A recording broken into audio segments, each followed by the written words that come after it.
신약성경 요한복음 14장 1절부터 6절 말씀, 신약성경 172면입니다.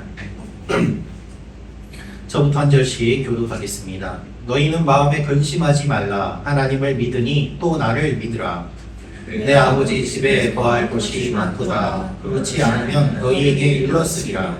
내가 너희를 위하여 거처를 예비하러 가노니 가서 너희를 위하여 거처를 예비하면 내가 다시 와서 너희를 내게로 영접하여 나 있는 곳에 너희도 있게 하리라.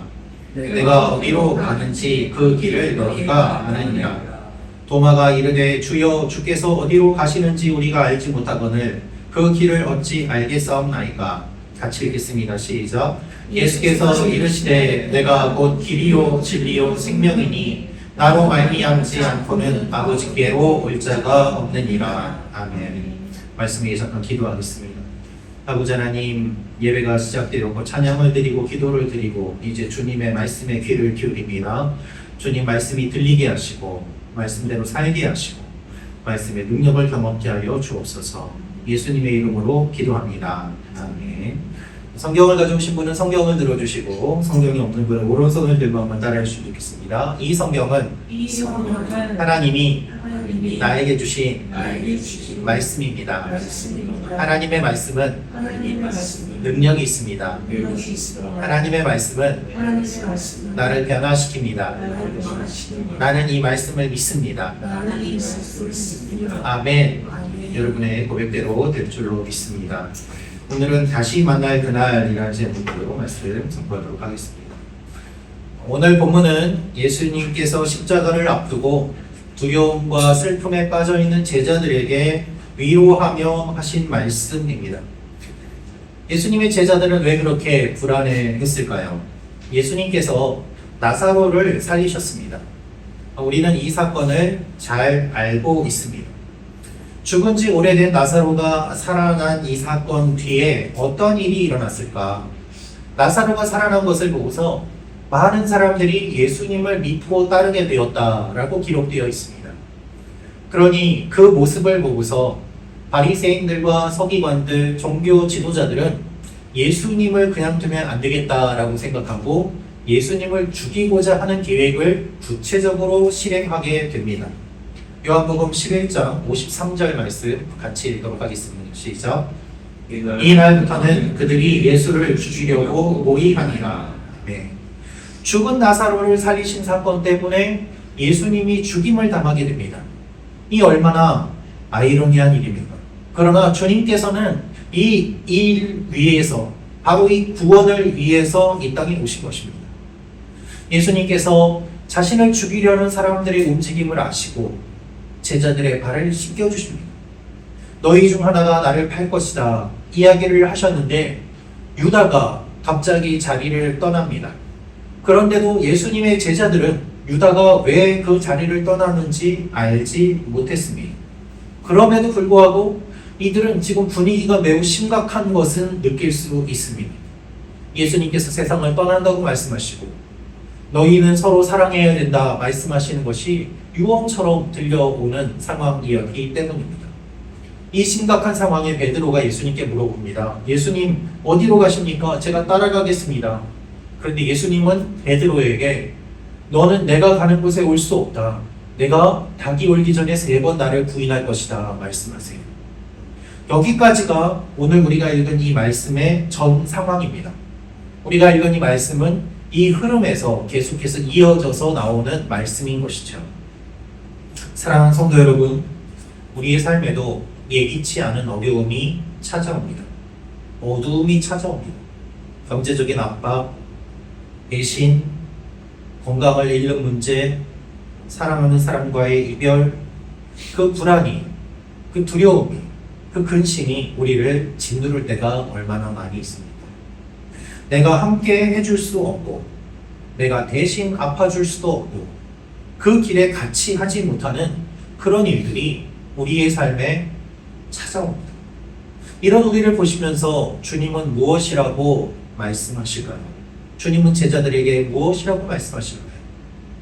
요한복음 14장 말씀은 이 신약성경의 핵심적인 내용으로서 예수님께서 십자가 죽음 직전에 제자들에게 남기신 위로와 약속의 말씀입니다. 이 말씀을 통해 주님은 우리에게 이 땅에 오신 목적과 위로를 주십니다. 이 말씀을 통해서 주님의 마음을 더욱더 깊이 알기 원합니다. 우리가 이 말씀을 통해서 알 수 있는 것은 먼저 예수님을 믿기에 근심하지 않습니다 라는 것입니다. 우리 1절 말씀 다시 한번 읽어보겠습니다. 시작. 너희는 마음에 근심하지 말라. 하나님을 믿으니 또 나를 믿으라. 예수님은 근심하지 말라고 말씀하십니다. 타라소라는 이 말은 동요하다, 혼란하다라는 뜻이에요. 영어로는 stir up이라고 해서 가라앉아 있는 이 흙탕물을 막 휘저으면은 뿌옇게 되지 않습니까? 그런 상태예요. 마구 흔들어대니까 너무 힘든 그러한 모습을 의미하는 것이 오늘 말씀의 내용입니다. 마음이 안정되지 않고 어쩔 줄을 모르고 그래서 괴로운 것이죠. 가끔 길 가다가 보는 장면인데요.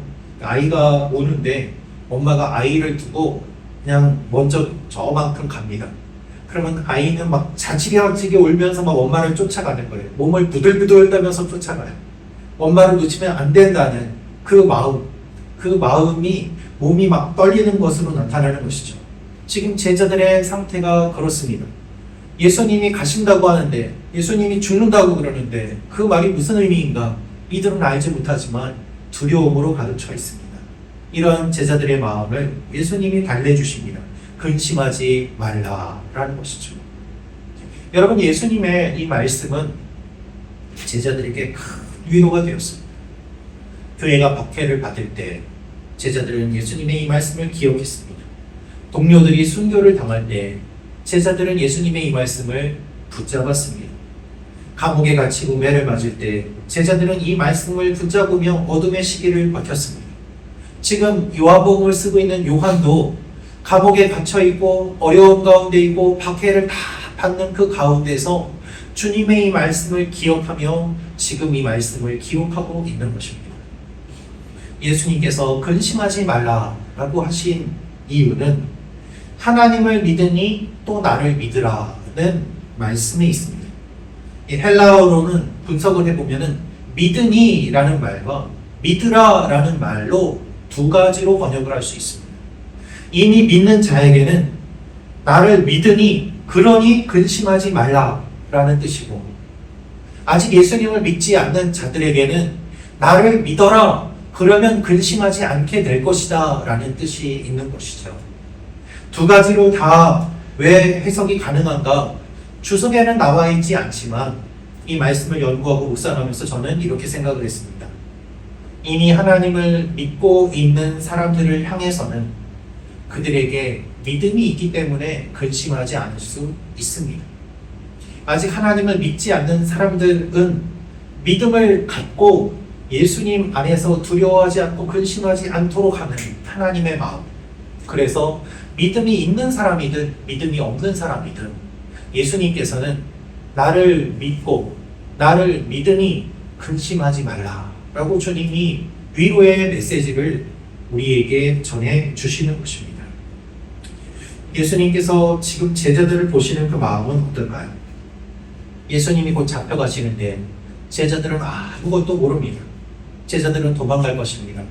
이 연약한 사람들, 이 부족한 사람들, 그들에게 조금이라도 믿음이 생겨서 이 어두움의 시기를 이겨낼 수 있기를, 주님은 환난과 박해를 주님이 계시지 않아도 천국의 소망을 갖고 승리하며 나아가기를 원하는 마음으로 이 말씀을 제자들에게 전해주신 것입니다. 사랑하는 성도 여러분, 우리의 삶에 아픔과 눈물과 근심이 언제나 찾아옵니다. 이런 우리의 마음을 주님이 아시고 나를 믿으라, 그리고 근심하지 마라 라고 말씀하십니다.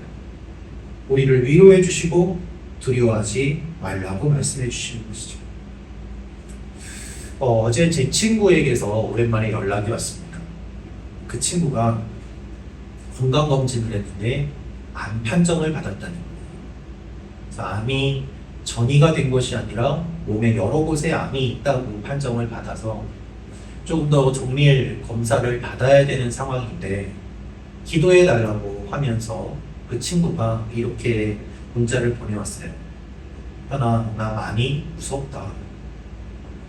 그 친구의 문자를 보면서 그 마음이 느껴졌습니다. 여러분, 우리는 모두 다 무섭습니다.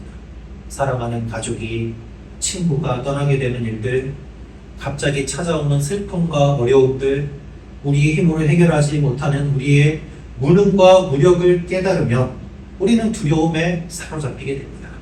근심하게 됩니다. 주님이 이런 우리를 아시기에 근심하지 말라고 말씀하시는 것이죠. 두려워 떠는 우리의 어깨를 감싸주시고 안아주십니다. 우리 시편 42편 5절 말씀을 같이 읽겠습니다. 시작. 내 영혼아, 내가 어찌하여 낙심하며 너는 하나님께 소망을 두라. 그가 나타나 도우심으로 말미암아 내가 여전히 찬송하리로다. 아멘. 너는 하나님께 소망을 두라. 그가 나타나 도우심으로 말미암아 내가 여전히 찬송하리로다. 사랑하는 성도 여러분, 우리가 두려울수록 주님 품에 더욱 뛰어듭시다. 더욱 믿음으로 고백합시다. 믿음으로 초대하시는 이 주님의 음성에 귀를 기울이시는 여러분과 제가 되기를 원합니다. 오늘 말씀을 통해서 알 수 있는 두 번째로는 주님께서 아버지의 집을 우리를 위해 예비해 줬다는 것입니다. 우리 2절 3절 말씀 같이 읽겠습니다. 시작. 내 아버지의 집에 거할 곳이 많더라. 그렇지 않으면 너희에게 일렀으리라. 내가 너희를 위하여 거처를 예비하러 가노니 가서 너희를 위하여 거처를 예비하면 내가 다시 와서 너희를 내게로 영접하여 나 있는 곳에 너희도 있게 하리라. 예수님은 우리를 위해서 거처를 예비하러 가신다고 말씀하십니다. 내 아버지 집에 거할 곳이 많도다. 우리가 이 말씀을 통해서 알 수 있는 것이 있습니다. 아버지 집은 우리가 상상하는 것보다 훨씬 넉넉한 자리가 있다는 것입니다. 하나님은 구원을 인색하게 나누시는 분이 아니에요.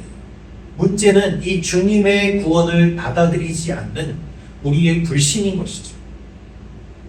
2절 3절 말씀은 천국과 재림의 약속입니다. 아버지의 집은 단순한 천국이 아니라 하나님과 영원한 교제를 의미합니다. 여러분, 믿음이란 무엇일까요? 믿음은 관계입니다. 믿음은 관계입니다. 이 땅에서 하나님과 이웃과의 이 관계를 맺으면서 살아갑니다. 그렇게 관계를 계속 이어가다가 이 땅을 떠나는 날이 되면 그 관계는 끊어지는 것이 아니라 영원히 연결됩니다. 그래서 아버지와 함께 영원히 거하게 된다는 것이 주님의 말씀이고 이것이 아버지 집에 머문다는 뜻입니다. 믿음이 관계임을 모르시는 분들은 이렇게 이야기를 합니다. 마음대로 살다가 죽기 바로 전에 예수 믿는다고 고백하면 천국 가는 것 아닙니까? 그러면 되지. 왜 굳이 일찍 예수님을 믿어야 됩니까? 라고 말입니다. 예, 천국에 가지요. 그러나 복음은 어떻게 최소한으로 겨우 구원받느냐의 이야기가 아니라 지금 여기서부터 주님과의 풍성한 관계를 누리자는 초청이에요. 반대로 이 땅에서 일찍 주님을 만난 분들, 모태신앙으로 일생을 살아오신 분들, 어려울 때에도 기쁠 때에도 끝까지 주님을 기억하고 붙잡으며 묵묵히 예배의 자리, 기도의 자리를 지키시는 분들, 그 믿음의 어른들, 그분들은 주님과 나눌 이야기가 많지 않겠습니까? 이 땅에서 맺은 관계가 천국까지 아름답게 계속 이어지지 않겠습니까? 믿음의 어른들은 어떻게 신앙생활을 해야 되는지를 보여주셨습니다. 끝까지 믿음의 자리, 기도의 자리를 지키며 교회를 위해, 가족을 위해 기도하는 모습을 보여주시고 주님과 관계를 맺는 그 본을 보여주십니다. 그래서 어른의 기도하는 뒷모습을 보면서 믿음의 후손들이 계속해서 자라가게 되고 믿음의 후배들이 그 자리를 이어감으로 말미암아 주님의 교회가 계속해서 이어져 왔던 것입니다. 십자가를 앞두신 주님께서는 이 십자가에 달리시는 의미를 이렇게 설명하고 계십니다. 내가 죽는 것은 너희의 길을 준비하기 위함이다. 주님이 우리와 같이 죽음의 길을 걸어가세요. 주님이 우리보다 먼저 죽음의 길을 걸어가세요. 그래서 우리가 이 땅을 떠날 때 외롭지 않게 하시고 우리와 함께 걸어감을 말씀하십니다. 시편 23편 4절 말씀 같이 읽도록 하겠습니다. 시작. 내가 사망의 음침한 물자리로 다닐지라도 해를 두려워하지 않을 것은 주께서 나와 함께 하시니라. 주의 지팡이와 막대기가 나를 안위하시나이다. 아멘. 내가 사망의 음침한 골짜기를 다닐지라도 해를 두려워하지 않을 것은 주께서 나와 항상 함께 하십니다. 이 땅을 떠날 때, 어두운 길을 걸어갈 때 우리는 외롭기 때문에 두렵습니다. 그런데 주님이 그 자리에 함께 하신다고 말씀하세요. 그런데 여러분, 오늘 말씀을 보면 놀라운 사실은 주님이 거처를 예비하러 가시는데 가시는 것으로 그치지 않고 갔다가 다시 오신다는 약속을 주신다는 거예요. 주님이 거처를 예비하면 다시 와서 예수님이 있는 곳에 우리도 있게 하신다. 주님이 부활의 첫 열매가 되신 것처럼 주님을 믿는 우리도 부활의 첫 열매가 되게 되신 그 주님처럼 우리도 부활해서 주님과 같이 지내게 함을 주님이 말씀하십니다. 우리 데살로니가전서 4장 16절부터 18절 말씀 같이 읽겠습니다. 시작. 주께서 호령과 천사장의 소리와 하나님의 나팔 소리로 신이 하늘로부터 강림하시리니 그리스도 안에서 죽은 자들이 먼저 일어나고 그 후에 우리 살아남은 자들도 그들과 함께 구름 속으로 끌어올려 공중에서 주를 영접하게 하시리니 그리하여 우리가 항상 주와 함께 있으리라. 그러므로 이러한 말로 서로 위로하라. 우리는 이별을 영원하다 생각하지만 주님은 재림으로 재회를 약속하십니다. 그때에는 우리가 항상 주님과 함께 있습니다.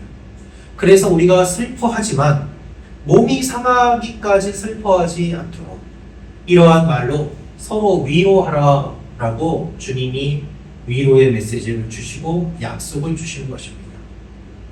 지금 우리의 고통과 아픔과 슬픔과 눈물은 분명히 있지만 그것이 끝이 아니라 주님께서 다시 오실 때 눈물도 없고 아픔도 없는 영원한 새하늘과 새 땅이 우리에게 주어짐을 요한계시록 말씀을 통해서 약속을 주셨고 주님은 그 이전에 먼저 십자가를 지시기 전 이 약속으로 우리에게 위로의 메시지를 주시는 것입니다. 사랑하는 성도 여러분, 기억하십시오. 우리는 이 땅을 떠날 곳이 없어서, 떠나서 있을 곳이 없어서 헤매는 존재가 아닙니다. 하나님을 모르는 사람들은 이렇게 이야기합니다. 영혼이 구천을 떠돈다고 말입니다. 그러나 여러분, 그렇지 않습니다. 우리는 아버지 집에 거하는 존재입니다. 이 아버지 집은 영원히 주님과 함께 거하는 종말론적인 공동체를 뜻합니다.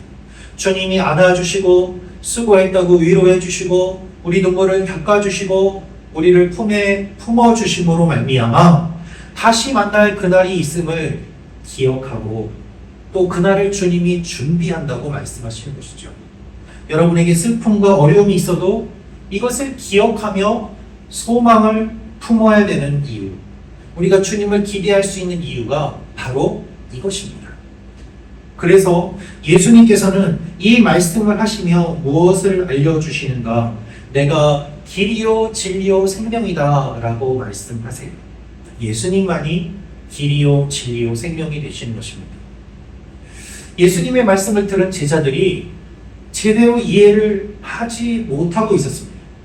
그렇지만 그 어느 누구도 이것이 무슨 뜻인지 물어보지 못하고 있을 그때에 도마가 예수님께 질문을 합니다. 이 질문은 아주 유명한 질문이 되었고 오히려 이 질문보다 더 유명한 대답으로 우리가 잘 알고 있습니다. 요한복음 14장 5절 6절 말씀 같이 읽겠습니다. 시작. 도마가 이르되 주여 주께서 어디로 가시는지 우리가 알지 못하거늘 그 길을 어찌 알겠사옵나이까. 예수께서 이르시되 내가 곧 길이요 진리요 생명이니 나로 말미암지 않고는 아버지께로 올 자가 없느니라. 내가 곧 길이요 진리요 생명이다. 나로 말미암지 않고는 아버지께로 올 자가 없느니라. 저는 이 말씀을 준비하면서 제가 예전에 목회하던 교회에서 만났던 한 분이 생각이 났습니다. 제가 담당하던 구역에 여집사님이 병원 신방을 요청을 해주셨어요. 목사님, 제 남편이 대장암 말기입니다. 그런데 남편이 교회를 싫어해요. 목사님, 신방을 한번 와주세요. 그래서 구역의 집사님 몇 분과 같이 병원을 갔는데, 그 병원에 가서 병실에서 그분을 만났을 때 그분이 저를 보더니 대뜸 이렇게 이야기를 했습니다. 좀 불편하실 수 있습니다만 그분의 표현을 그대로 빌려서 말씀을 드리면 그분이 이렇게 이야기를 하는 거예요. 저를 많이 쳐다보더니 건수 채우러 오셨구만 이러는 거예요. 처음에 제가 놀라서 네? 무슨 말씀이세요? 아니 신방은 해야겠고 뭐 당신이 나를 언제 봤다고 나를 만나러 여기를 와요. 그냥 건수 채우러 온 거지. 그러니 그냥 쓸데없이 시간 소비하지 말고 그냥 돌아가시오. 그 얘기를 하시는 거예요. 6인실에서 그렇게 큰 소리로 얘기를 하면서 쫓아내니까 이 아내 집사님은 얼굴이 빨개지고 같이 간 집사님들도 민망해서 어쩔 줄을 모르는 상황이었어요. 그래서 제가 다른 분들 다 일단 휴게실에 가셔서 잠깐 기다리시고 제가 이분하고 따로 약간 좀 시간을 가지고 이야기를 하겠습니다. 해서 그분을 잠깐 병실에서 나오시게 하고 조용한 곳에 의자에 둘이 앉아서 이야기를 하기 시작했습니다. 그리고 제가 이렇게 말씀을 드렸어요. 선생님, 제가 오늘 처음 배웠는데 실례를 좀 하겠습니다. 선생님, 지금 대장암 말기세요. 알고 계세요? 알아요. 그런데 뭐 얘기 들어보니까 뭐 생존율은 한 10%, 15% 정도 된다고 그러던데 그러면 뭐 살 수도 있는 거 아니에요? 네, 선생님, 사실 가능성이 10%, 15%면 사실 수 있지요. 그러나 살지 못할 가능성이 더 크지 않습니다. 제가 오늘 선생님 만났으니까 저는 복음을 전해야 되겠습니다. 제 얘기를 좀 들어주십시오. 그리고서 복음을 전하기 시작했어요. 듣는 동안 아는 동안 다 하는 얘기 들었어요. 듣는 동안 아는 동안. 예수님 믿으셔야 됩니다. 예수님 구원입니다. 낫지 않더라도 영원한 생명이 있음을 믿고 선생님 구원 받으셔야 됩니다. 그렇게 복음을 전하고 그분의 이야기를 들어드리고 그러다 보니 그분 이야기가 무엇인가 하면 옛날에 교회를 다녔대요. 내 친구가 목사도 있고 장로도 많고 뭐 나 교회 다 알아요. 그 얘기를 하시는 거예요. 그런데 왜 지금은 안 다니세요? 교회에서 받은 상처가 너무 많았던 거예요. 말로 하기 어려운 본인의 그 아픔과 상처가 있었어요. 아내한테도 이야기를 하기가 싫었던 거예요. 그래서 그냥 교회를 안 나가고 나는 예수 안 믿는다 하고 부인만 교회를 보내셨던 거예요. 그 이야기를 듣는데 그분의 영혼이 너무 슬프게 느껴졌습니다. 그 뒤로는 일주일에 한 번씩 병원에 가서 그분과 만나고 이야기를 나누게 되었어요. 그분을 만나서 복음을 전하고 이야기를 듣는데 만나는 시간이 점점 길어지기 시작했습니다. 그분이 자기 이야기하는데 처음에는 20-30분 이야기하다가 그 다음에는 1시간, 2시간, 3시간씩 그 안에 있는 이야기들을 다 쏟아내면서 이야기를 하는데 그 이야기를 들으면서 그분의 마음이 열리고 저도 눈물로 기도하고 같이 기도하는 일들이 일어났어요. 그분이 어느 날 제 손을 잡고 이렇게 이야기를 하시더라고요. 저는 아직도 그 말씀이 잊혀지지 않습니다. 목사님, 제가 진작에 목사님 만났더라고요. 제가 조금 더 시간이 있었더라고요. 더 많은 이야기를 나누고 제 삶은 더 달라졌을 거고 제가 교회를 잘 섬기며 하나님께서 맡겨주신 일들을 할 수 있었을 텐데 몸이 이러니 이제는 시간이 없네. 그렇게 교제하던 중에 제가 갑자기 요코하마로 사역지를 옮기게 되었습니다. 출국하기 전날 밤에 그분을 찾아뵀어요. 가기 전에 마지막으로 선생님 보고 싶어서 왔습니다. 건강해지셔서 요코하마에 오세요. 제가 잘 해드릴게요. 꼭 건강해져서 만나요. 그리고 제가 요코하마에 가고 얼마 되지 않아서 그분이 돌아가셨다는 소식을 들었습니다. 그 소식에 참 많이 울었습니다. 그렇지만 그분의 삶은 짧았지만 길이요 진리요 생명이신 그 예수님을 붙잡고 떠나셨기 때문에 다시 만날 그날을 소망하며 제 마음속에 다시 만나요 기도했던 기억이 있습니다. 그 소망을 기억하며 위로를 받았습니다. 사랑하는 성도 여러분, 예수님이 길이요 진리요 생명이에요. 주님이 길이 되셔서 우리가 밟고 걸어가게 하시고 십자가에 달려 돌아가심으로 하나님께 나아갈 수 있는 유일한 길을 열어주셨습니다. 이 주님이 길이요 진리요 생명이십니다. 그래서 주님을 믿는 모든 자에게 주님은 생명을 주시고 이 생명을 우리에게 주심으로 우리가 영원히 살게 하십니다. 요한일서 5장 11절부터 13절 말씀 같이 읽겠습니다. 시작. 또 증거는 이것이니 하나님이 우리에게 영생을 주신 것과 이 생명이 그의 아들 안에 있는 그것이니라. 아들이 있는 자에게는 생명이 있고 하나님의 아들이 없는 자에게는 생명이 없느니라. 내가 하나님의 아들의 이름을 믿는 너희에게 이것을 쓰는 것은 너희로 하여금 너희에게 영생이 있음을 알게 하려 함이라.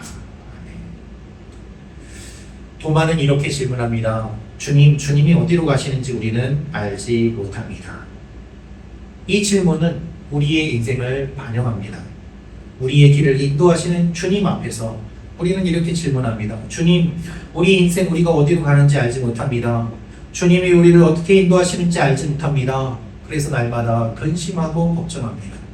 마음이 불안하고 떨 수밖에 없는 것이죠. 삶과 어두움의 이별 속에서 우리는 주님의 말씀으로 위로받을 수밖에 없습니다. 우리는 주님을 믿으며 주님이 주시는 말씀의 위로를 받습니다. 우리 인생의 어둠이 찾아올 때, 우리 힘으로 해결할 수 없는 일들이 찾아올 때, 그럴 때 주님의 위로밖에 없는 것이죠. 사랑하는 성도 여러분, 우리는 모두 다 주님의 위로가 필요한 존재입니다. 이런 우리들에게 주님이 위로를 주십니다. 막연한 위로가 아니라 다시 만날 날이 있음을 알려주세요. 내가 지금은 너희를 떠나지만 다 준비해서 너희를 다시 만나러 올 것이다. 그래서 마지막 때에 우리 모두 주님을 만나게 됩니다. 주님이 재림하시고 새 하늘과 새 땅이 임하게 될 때 우리는 우리보다 먼저 떠났던 믿음의 선배들, 사랑하는 사람들, 가족들을 만나게 되고 그들과 함께 영원히 하나님 안에서 교제를 나누게 됩니다. 무엇보다 우리를 사랑하시는 그 주님을 다시 만나게 됩니다. 이 제자들이 부활하신 주님을 다시 만난 것처럼 이 땅을 살아가는 우리는 마지막 때에 어린 양의 신부가 되어서 주님을 만나게 되고 주님과 함께 영원히 거하게 되는 그 기쁨의 자리에 들어가게 되는 것입니다. 이 주님이 우리를 기다리시고 사랑하십니다. 그 사랑의 힘으로 우리가 오늘을 살 수 있는 것입니다. 사랑의 힘으로 살아가는 하나님의 자녀들, 이것이 주님께서 우리에게 원하시는 삶의 모습인 것입니다. 이것을 기억하며 이번 한 주 새로운 한 달을 살아가는 여러분과 제가 되기를 주님의 이름으로 축원합니다. 기도하겠습니다.